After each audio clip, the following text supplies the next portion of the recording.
Hi, I'm Sam and welcome to Earth Juice. Coming up this week, Wolverine Metals and Wolverines.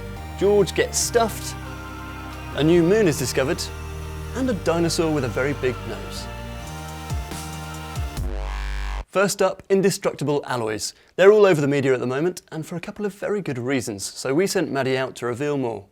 You might be wondering why I'm in an enclosure with a couple of Wolverines. Well, the clue is in the name. I'm a massive fan of Hugh Jackman. I've seen X-Men, X2, X-Men The Last Stand, Australia, not so great. But with the launch of the Wolverine, scientists have revealed that they are one step closer to creating an indestructible metal, not dissimilar to the one that they fused to Hugh Jackman's bones in the series. In the comics and movies, adamantium is the name given to this near indestructible metal. Researchers at the North Carolina State University have been working on creating a new range of metals with properties that they hope to mimic that of their heroes. Back in 2008, the university developed an iron alloy that was extremely strong and had a high thermal stability, keeping its shape and strength in temperatures up to 1300 degrees Celsius.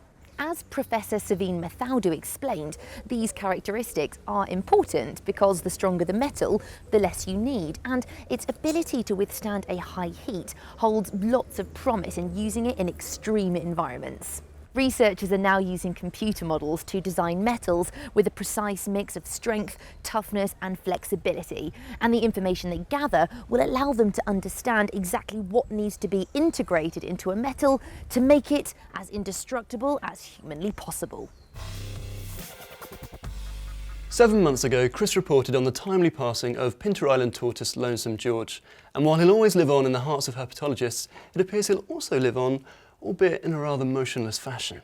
A team of taxidermists from New York City's Museum of Natural History have taken delivery of his frozen remains and will painstakingly preserve him, ready for public display this winter.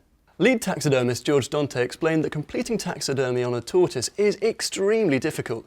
Not only do they not have any fur, you also have to preserve the skin so that you get the natural colour and texture, and you even have to sculpt the wrinkles to keep it anatomically accurate. The whole process will take around 6 to 7 months, and the museum hopes that the soon-to-be stuffed George will not only become an ambassador for the need for conservation, but also for his now sadly extinct species. NASA has just announced that the Hubble telescope has photographed a new moon orbiting Neptune. It's so small and dim that it's 100 million times fainter than the faintest star that you can see with your naked eye. Discovered in images of Neptune shot by the telescope between 2004 and 2009, it's not a very big moon, only 12 miles across, and it doesn't have a very catchy name either, S/2004N1. But fear not, it is going to have a proper name soon, probably something Greek. Mark Showalter from the SETI Institute spotted it while studying faint arcs around Neptune. He explained that as the moons and arcs orbit the planet very quickly, he had to find a way to follow their motion that would bring out their details. When photographed by the telescope, Neptune's moons and arcs smear out because of their speedy orbital motion.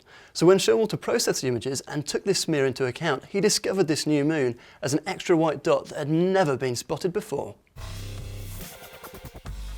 And finally, paleontologists have described a new dinosaur with an unusually large nose that was discovered in Utah's Escalante Monument's Grand Staircase back in 2006. It's taken the researchers this long to describe the fossilised remains of Nasutoceratops taitusi, which roughly translates to big nose horn face, because they had to painstakingly preserve and study the dinosaur in detail. At 5 metres long and weighing in the region of 2.5 tonnes, Nasutoceratops with its enormous nose, long horns and large neck frill was a member of the Triceratops family. And Dr. Mark Lowen from the University of Utah added that paleontologists would have never predicted it to look like this, as it's completely outside the norm for this group of dinosaurs.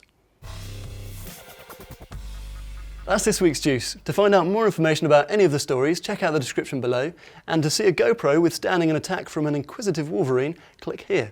Thanks for watching, and we'll see you next time.